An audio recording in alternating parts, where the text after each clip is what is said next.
पिंपरी चिंचवड शहरात मुसळधार पावसाचा कहर।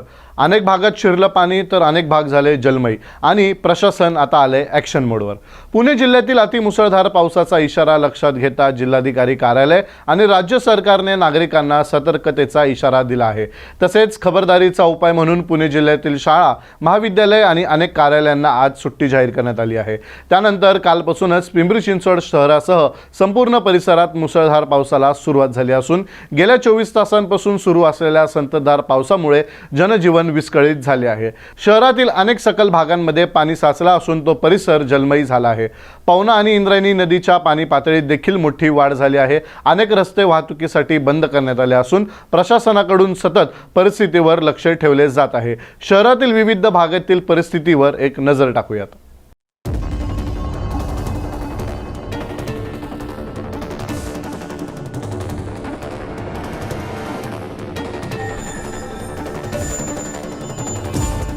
चिंचवड गाव मोरया गोसावी मंदिर। चिंचवड गावातील मोरया गोसावी मंदिर परिसरात पवना नदीचे पाणी शिरल्यामुळे संपूर्ण परिसर जलमय झालाय। सुरक्षेच्या दृष्टीने मंदिराबाहेर बॅरिकेड्स लावण्यात आले असून नागरिकांना या परिसरात जाण्यापासून रोखण्यात येत आहे। राजमाता जिजाऊ उद्यान।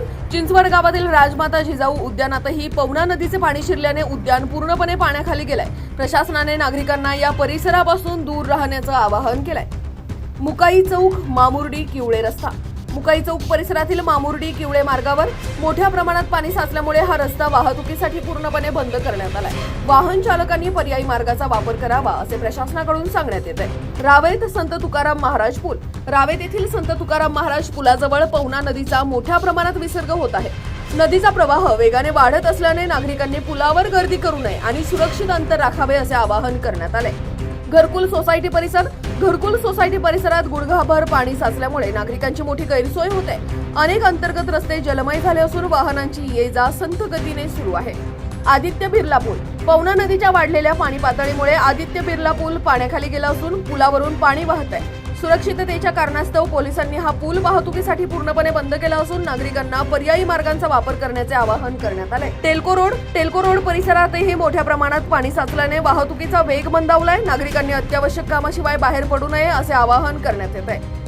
आळंदी येथे इंद्रायणी नदीने धोक्याची पातळी गाठली असून नदीवरील पुलाचं नुकसान झालंय। पुलावरून पाणी वाहू लागल्याने प्रशासनाने नागरिकांना नदीकाठच्या भागात न जाण्याचा इशारा दिलाय। निगडी भक्ती शक्ती चौक।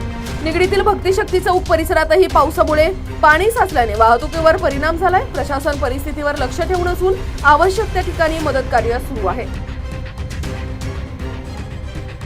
एकूणच पिंपरी चिंचवड शहर आणि परिसरात गेल्या 24 तासांपासून सुरू असलेल्या मुसळधार पावसामुळे पूरसदृश्य परिस्थिती निर्माण झाली आहे। अनेक रस्ते, पूल आणि सखल भाग जलमय झाले असून प्रशासनाकडून युद्ध पातळीवर मदत कार्य सुरू आहे। नागरिकांनी अफवांवर विश्वास न ठेवता केवळ अधिकृत सूचनांचे पालन करावे, विनाकारण घराबाहेर पडणे टाळावे आणि सुरक्षित ठिकाणी राहावे असे आवाहन प्रशासनाकडून करण्यात येत आहे।